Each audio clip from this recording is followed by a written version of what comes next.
ಶ್ರದ್ಧಾಂಜಲಿಯನ್ನು ನಾವು ಸಲ್ಲಿಸ್ತಾ ಇದ್ದೇವೆ. ಹಾಗೆ ಇನ್ನು ಮುಂದೆ ಗುಳ್ಳಾಪುರದಲ್ಲೂ ಸಹಿತ ಇದು ನ್ಯಾಷನಲ್ ಹೈವೇ.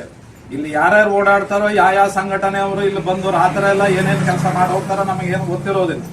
ಆದ್ರೆ ನಾವು ನಮ್ಮಲ್ಲಿ ಒಡಕನ್ನು ಬಿಟ್ಟು, ರಾಜಕೀಯ ಭಿನ್ನಾಭಿಪ್ರಾಯ ಬಿಟ್ಟು, ನಾವೆಲ್ಲರೂ ಜಾತಿಯಲ್ಲಿ ಒಂದಾಗಿ, ಹಿಂದೂ ಜಾತಿ ಅಂತ ಆಗಿ ನಾವೆಲ್ಲರೂ ಒಂದಾಗಿ ಗುಳ್ಳಾಪುರದಲ್ಲೂ ಸಹಿತ ನಾವು ಒಗ್ಗಟ್ಟಿನಲ್ಲಿ ಇರಬೇಕಂತ ನನ್ನ ಆಶೆಯನ್ನು ವ್ಯಕ್ತಪಡಿಸ್ತೇನೆ.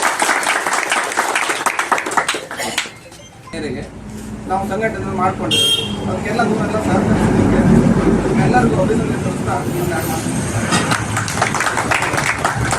2 ನಿಮಿಷ ಏನು ಹತ್ಯೆಗೆ ಆದಂತಹ ರಂಜಿತಾಳ ಸ್ಮರಣಾರ್ಥವಾಗಿ ಏನು ಶ್ರದ್ಧಾಂಜಲಿಯನ್ನ ಸಲ್ಲಿಸಬೇಕು ಅಂತ ಕೇಳ್ಕೊಳ್ತೇವೆ. ಎಲ್ಲರೂ ಮೌನದಿಂದ ಗೌರವಿಸಬೇಕು.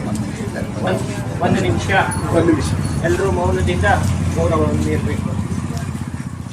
ಆತ್ಮೀಯರೇ, ಇನ್ನು ಯಲ್ಲಾಪುರದಲ್ಲಿ ರಂಜಿತಾ ಹೆಣವನ್ನ ಒಂದು ಅಮಾನುಷವಾಗಿ ಕೊಲೆ ಮಾಡಿದಂಥ ವ್ಯಕ್ತಿ ನಿನ್ನೆ ರಾತ್ರಿನೇ ಅವನು ನೇಣು ಹಾಕೊಂಡಿದ್ದಾನೆ ಹೇಳೋದನ್ನ ಕೇಳಪಟ್ಟಿದ್ದೇವೆ ನಾವು.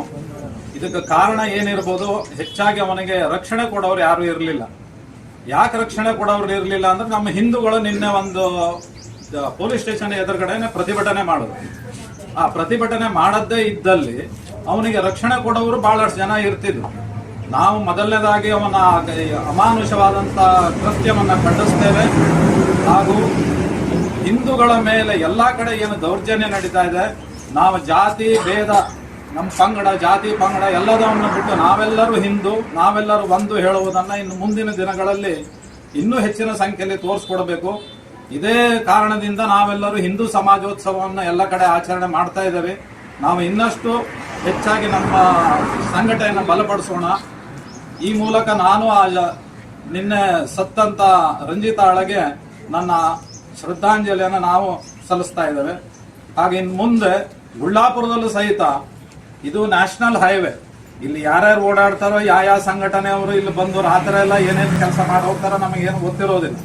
ಆದ್ರೆ ನಾವು ನಮ್ಮಲ್ಲಿ ಒಡಕನ್ನು ಬಿಟ್ಟು, ರಾಜಕೀಯ ಭಿನ್ನಾಭಿಪ್ರಾಯ ಬಿಟ್ಟು, ನಾವೆಲ್ಲರೂ ಜಾತಿಯಲ್ಲಿ ಒಂದಾಗಿ, ಹಿಂದೂ ಜಾತಿ ಅಂತ ಆಗಿ ನಾವೆಲ್ಲರೂ ಒಂದಾಗಿ ಗುಳ್ಳಾಪುರದಲ್ಲೂ ಸಹಿತ ನಾವು ಒಗ್ಗಟ್ಟಿನಲ್ಲಿ ಇರಬೇಕಂತ ನನ್ನ ಆಶೆಯನ್ನು ವ್ಯಕ್ತಪಡಿಸ್ತೇನೆ.